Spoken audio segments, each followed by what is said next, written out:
What's up and welcome back to another video, guys. Today I want to go over every single LEGO Star Wars set that's going to be releasing on January 1st of 2026. We have a lot of information as well as a lot of very interesting things to talk about, so if you're excited, leave a like, and without further ado, let's get right on into this video. I'm going to start off with the smallest sets and work our way up all the way to the biggest. So starting off with the smallest set releasing on January 1st is set 30727, the TIE Advanced Polybag. This has just 68 pieces and a retail of $4.99 in the US. Now this is going to be a pretty interesting one. Now polybags aren't very exciting to most people, but I think the TIE Advanced has a pretty cool design, and coming in a little bit of a micro build will be cool to see. And we can also speculate that if LEGO is following in its previous footsteps with the Millennium Falcon polybag as well as the AAT polybag, we can expect to see this as that first threshold point for the May 4th promo in 2026, so it is very cool to see. And overall, I think this should be a pretty fun polybag, but I know a lot of people aren't going to be spending $5 to buy it.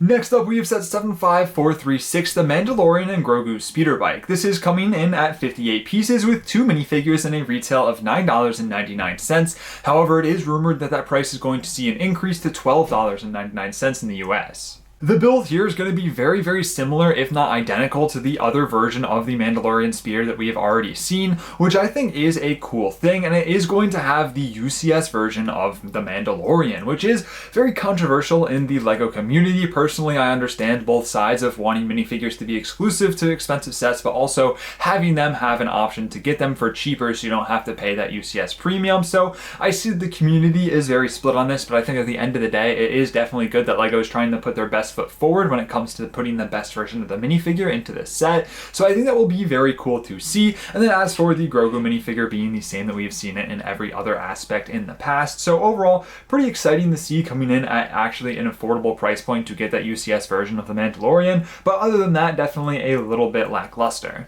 Next, we've set 75437, the Cobb Vanth Speeder Bike. Now this is going to have 207 pieces as well as 3 minifigures, and the retail is $34.99. And those minifigures being Cobb Vanth, Cad Bane, as well as an alien species. I don't know what it actually is, that's just the only description that I have. So will be cool to end up seeing. I think getting Cad Bane in a cheaper, more affordable set will be very cool to see, just him being such a great character. And finally getting a LEGO version of Cobb Vanth. He is going to have his armor, which we had that little leak out, but it is kind of just the same as the Boba Fett's armor, so it's nothing crazy there. But overall, a pretty cool set to see. I feel like it could be a little bit expensive at $35, depending on what the build ends up being. We're definitely getting Cobb Vanth Speeder as well as a little side build. However, we don't know what that side build is going to be just yet. But overall, I think this is a set where the minifigures will definitely end up carrying. Next up, we have set 75448, the Clone Shock Trooper Mech, with 151 pieces, 1 minifigure, and a retail of $14.99. This is a very interesting one. Now, a lot of people upset at how expensive the mechs have been getting,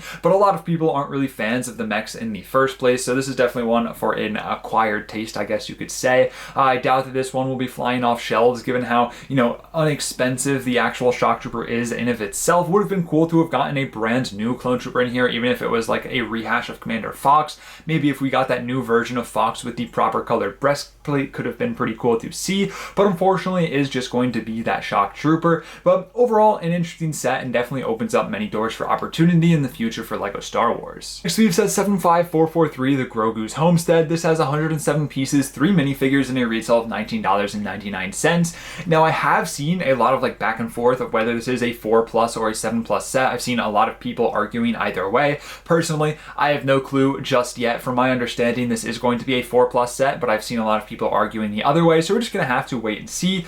Either way, though, it's going to be a small build of, Grogu's Homestead, and our 3 minifigures are going to be Grogu, the Mandalorian, a little buildable hover pram, and then some other, from what I've seen, some sort of droid minifigure, but don't know for sure just yet. This is going to be a pretty interesting set. I feel like it could definitely be a bit underwhelming at a $20 price tag and 107 pieces, or LEGO could definitely cook, and this could be a very good set. We will just have to wait and see. Next, we have an exciting one in set 75449, the Siege of Mandalore Battle Pack. This has 116 pieces, 4 minifigures, and a retail of $22.99. Now, this is going to have 2 of the Maul Mandalorians as well as 2 332nd Clone Troopers, and the build is going to be a small Mandalorian speeder as well as a small little barricade for the clones. Now, this will be pretty cool to see. I feel like the build is going to be very similar to the older Mandalore Battle Pack that we got all those years ago, and a couple of people a little bit upset to see the 32nd reappear in another battle pack so soon after the retirement of their own battle pack, but I'm still just so happy that we're finally getting the Maul Mandalorians in an army buildable and accessible set. It's been so long since we've seen them, and I think when LEGO updates the printing and the details from when we previously saw them,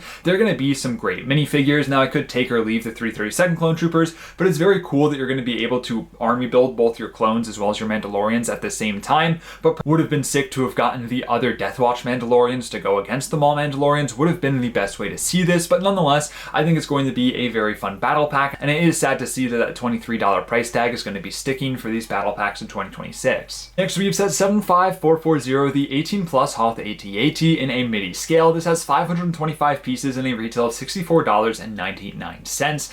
This is going to be a very interesting one to see. We have never seen any of the MIDI scale sets take form in a ground vehicle. They have all been starships, given the Starship collection. So very cool to see that LEGO is branching out, and I think it definitely opens a lot of possibilities down the road. So I think this will definitely be one where they're testing the waters to see if it is something that will sell or if it's something that the fans won't be incredibly interested in. And I think starting with an AT-AT is the perfect way to go. A lot of people love that AT-AT, and I think it'll definitely be a very cool one to see. Definitely selling very well. Personally, I'm not a big fan of the MIDI scale sets, but I do think this will be a very cool one to see. And speaking of the MIDI scale sets, we have set 75441, the Republic Venator, an 18 plus MIDI scale set with 643 pieces and a retail of $79.99. A bit on the pricey side, but I still think that this Venator is going to be one of the best sets of the wave. I think given how much hype and just how iconic the Venator is in general, this will be such a cool one to see. And now after getting the UCS version, this will definitely be a good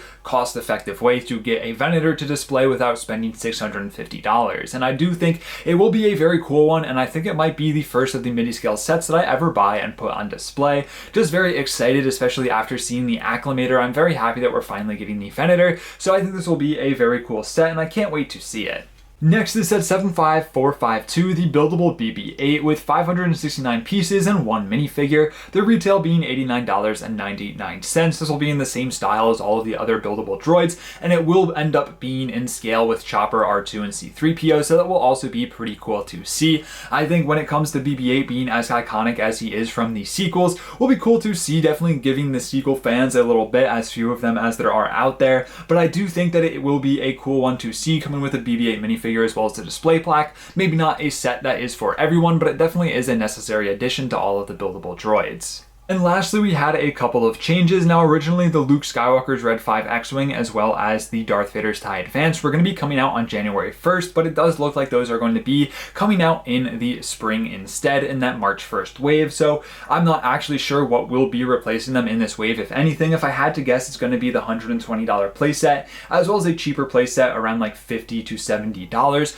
Not sure which of these sets will end up taking their places, if any, like I said, but is just something to make note of. Will be pretty cool to see with those two sets, including the smart brick and that, Red 5 X-Wing being $100. A lot of people, not too happy about that price tag being included, but we'll just have to wait and see. But overall, I think that the January 1st wave is not looking amazing in comparison to some of the other waves, but it's definitely not a sleeper either. There's definitely a couple of sets here or there that I'm very interested to end up seeing. It's going to be hard to compare to the lineup in comparison to the wave that we're coming off of for August of 2025, but there definitely are a couple of cool things, and I feel like the first wave of each year in January is always the least exciting, so I feel like coming into the later months of 2026 we'll have a lot more exciting stuff to talk about, which we will be talking about in a video very soon, because we do have a lot of information about our March 1st sets. So if you want to see that video, make sure to subscribe with post notifications on so you're first notified when it is posted. Thank you all so much for watching. Let me know down below in the comments which of the 2026 sets you are most excited for. Stay safe. Drew, signing out.